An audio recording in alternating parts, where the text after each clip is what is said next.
I think every owner of an S chassis had the boots tear on their rear axles, and replacing them is kind of annoying because it's like $100 you don't want to spend. You'd rather buy tires or parts or other things for your car. So I'm going to show you today how to get a free axle replacement. And this isn't just like, oh, I got one free replacement. No, this is replacements for life. You can do this over and over and over again for years and years. I got this in 2022 and it's 2025 and I confirm that the method is still valid. I'm going to show you guys how to remove the entire axle from the hub and the differential. It's not super hard. It could be a little bit tedious, but I'm going to show you guys how to do that real fast. We're going to take that out and use the method. We're gonna get a free axle, right, Luna? Get the car up on jack stands. I got it on 4 jack stands right now. The wheels are already off, so we can just get straight to work. You're gonna need a couple things to do this. First thing is gonna be a 12mm wrench. I found this to be more difficult, but you can do another 12mm wrench, or you can do the easier way, which is a ratchet with an extension and a short 12mm socket. You'll need a set of pliers, a 36mm impact socket. You'll need an impact gun for the socket. You're gonna need a hammer or a mallet, a screwdriver or any sort of stick, and you'll see why. Some optional stuff, a flathead or a pry bar, and if everything goes left, WD-40. Okay, so the first thing you need to do is take out this cotter pin.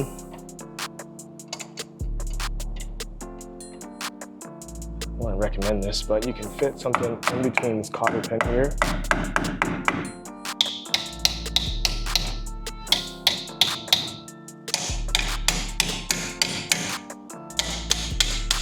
And that's your cotter pin. Now I'll take the 36mm socket, and that's what's gonna go over the nut. Currently, we're under the car. On the passenger side, this is where the axle connects to the diff, and it's super easy to reach. There's like nothing in the way at all. This side is a lot easier to do. This side, it's a little harder because we have the exhaust in the way, and you guys are all gonna come across the exhaust being in the way unless you just don't have anything past this part. So those are the bolts. That's 2 of them. So there's 3 parts on this. It's like in a triangle, and there's 2 bolts on each one, so 6 in total. At this point, to make it easier, I would say put the handbrake down, so that way the drive shaft and axles can rotate freely. I got 1 wrench on one side. So you're basically just getting a wrench on each side, and when you're done with these 2, rotate it. You can do it by hand. I can grab the actual axle and spin it.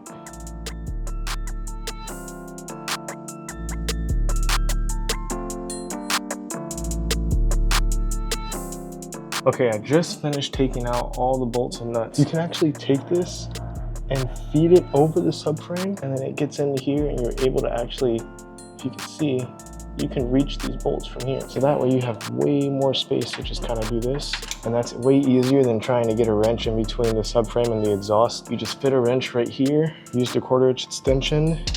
Way easier method. I wish I knew that to take them out, but I just figured that out. I've done this a couple times. I don't know why I never thought to do that. Now you know, now I know. Now you just have to pull it out of here, and the hardest part is gonna be fishing it out, trying to get it to fit and get it out of this area with all the arms and stuff. So 6 bolts, partial threaded bolts, spring washers, and nuts. I have to clean these up before reinstall so I can reapply Loctite and have it sealed properly. There is a washer in here. Make sure you don't lose that. You're gonna give this part a couple tacks.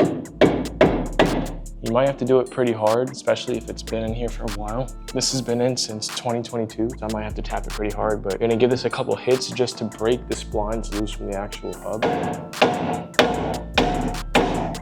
I got my arm in here. First thing you wanna do is pull this back, and you're gonna try to push it to the left and out of the way. So you can see I'm just trying to push it out of the way. Okay, so just try to get that as far over to the left as you can. Just get it out of the way. There we go. Now we're out. Okay, there we go. This is the tear. That's why we're gonna replace it. It's just a lot of dirt and mush in there, and that's never gonna end good. All you have to do is take it, and I'm gonna get a free one.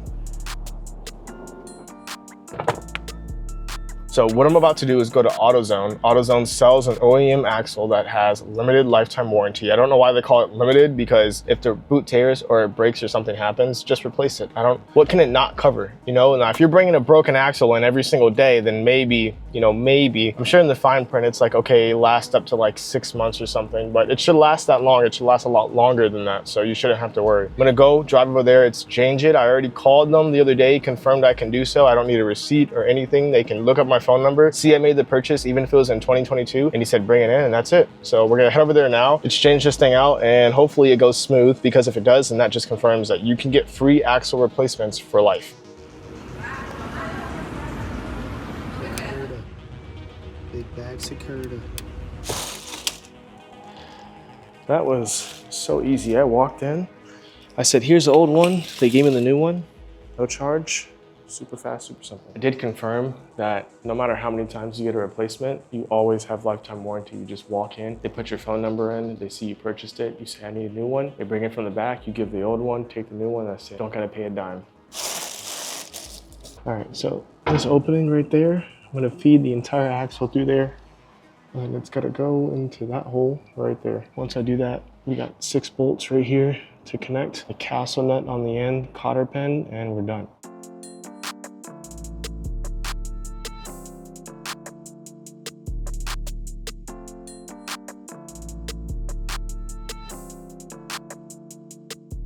I have Band-Aids, but I'm not going upstairs right now. I cut myself pretty bad, but the axle's in. That was a mission. I had to like really push hard against this to get the nub inside of here. Man, now I'm gonna get all the bolts that are right here. We're gonna do Loctite, and then we're gonna put them in and torque them down. I am gonna be cleaning the threads on the old bolts because they had Loctite on them previously.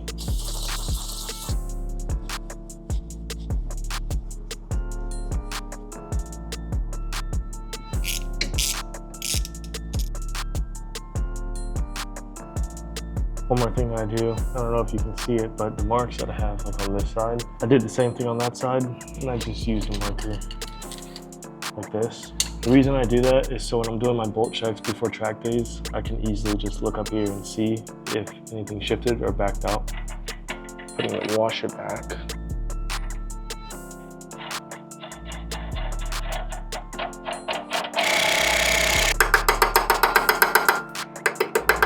This part, bend it back up, and that way this doesn't pull back out.